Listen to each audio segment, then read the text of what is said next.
Simulcast, a portmanteau of simultaneous broadcast, is the broadcasting of programs or events across more than one medium, or more than one service on the same medium, at exactly the same time.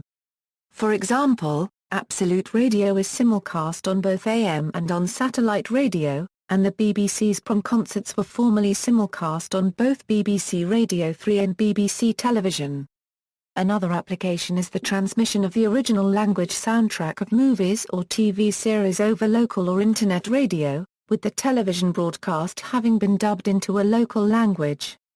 Simulcasting to provide stereo sound for TV broadcasts. Before stereo TV sound transmission was possible, simulcasting on TV and radio was a method of effectively transmitting stereo sound to music TV broadcasts.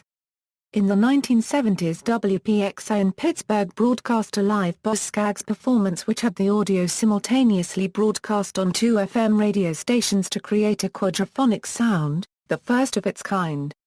The first such transmission was in 1975, when the BBC broadcast a recording of Van Morrison's London Rainbow concert simultaneously on BBC Two TV and Radio 2.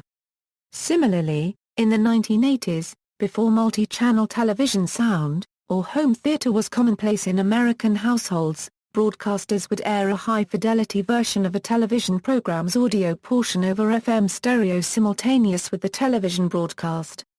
PBS stations were the most likely, especially when airing a live concert. It was also a way of allowing MTV and similar music channels to run stereo sound through the cable TV network.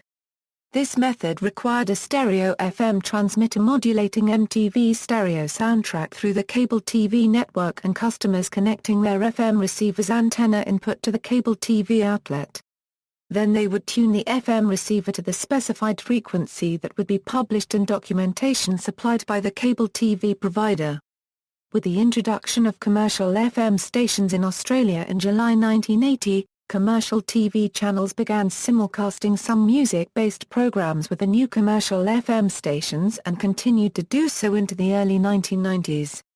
These were initially rock-based programs, such as late-night music video shows and rock concerts, but later included some major rock musicals such as the Rocky Horror Picture Show and the Blues Brothers when they first aired on TV. During the mid-1980s, the final Australian concert of several major rock artists such as Dire Straits were simulcast live on a commercial TV and FM station. The ABC also simulcast some programs on ABC Television and ABC FM, including the final concert of Elton John with the Melbourne Symphony Orchestra. The first ever concert simulcast was Frank Zappa's Halloween Shows, live from NYC's Palladium and shown on MTV with the audio-only portion simulcast over the FM Starfleet radio network. Engineered by Mark Pinsk with the UMRK mobile recording truck.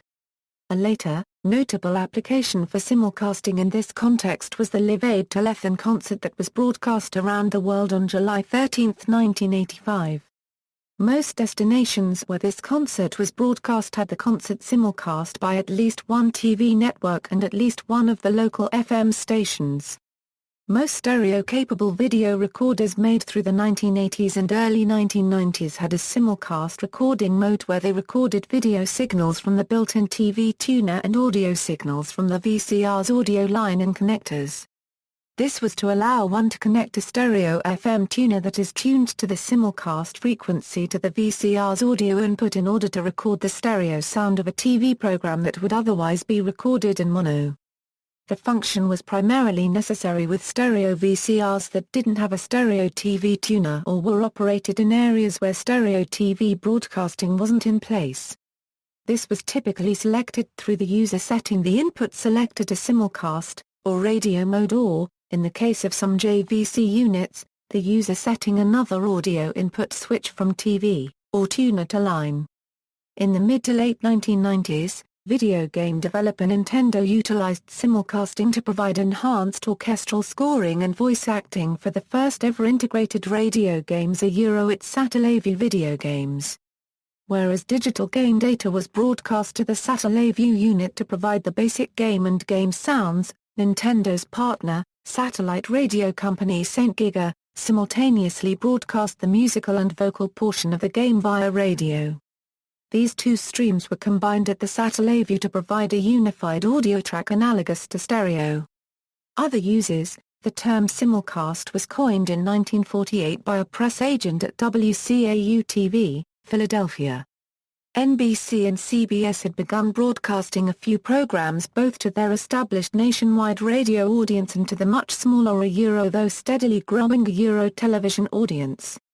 NBC's Voice of Firestone was an early example.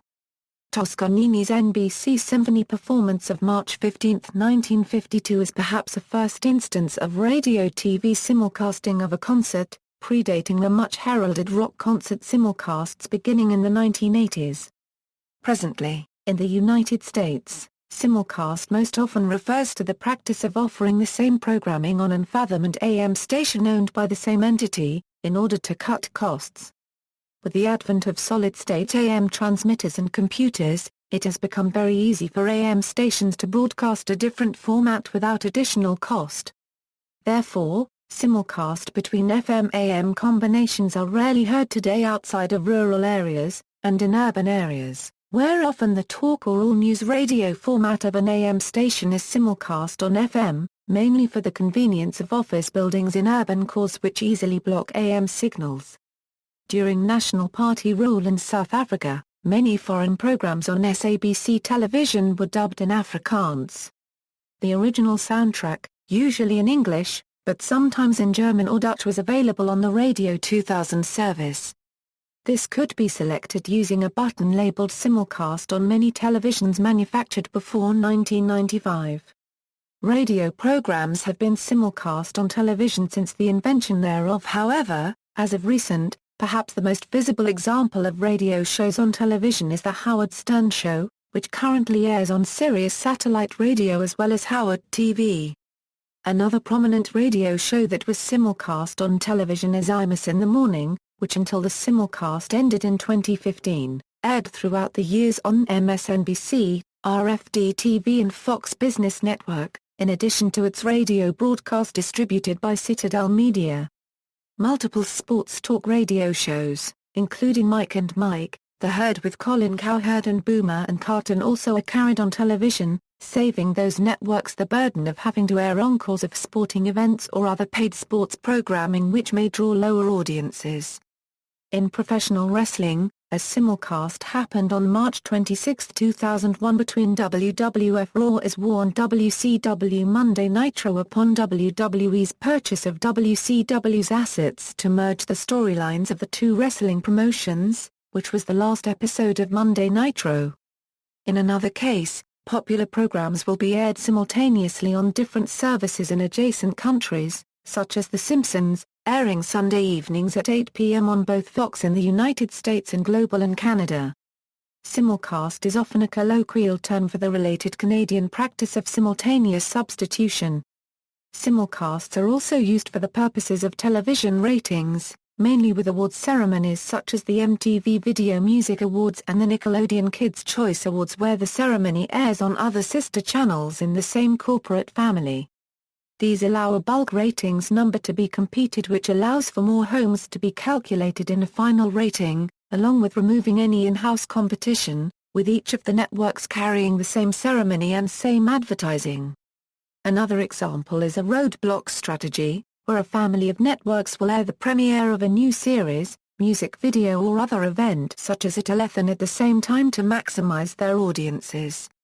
Live simulcast is also used throughout South America for a real-time live broadcasting from the USA, where it differs from just a live broadcasting in that, on the former case, the event is being broadcast live while it is happening in real time, while, the latter, a show may be a live recording but not necessarily being broadcast in real time of when the event took place.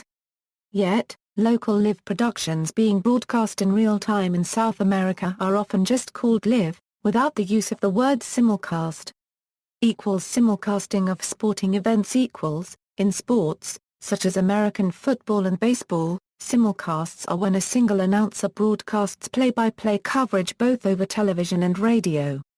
The practice was common in the early years of television, but since the 1980s, most teams have used a separate team for television and for radio.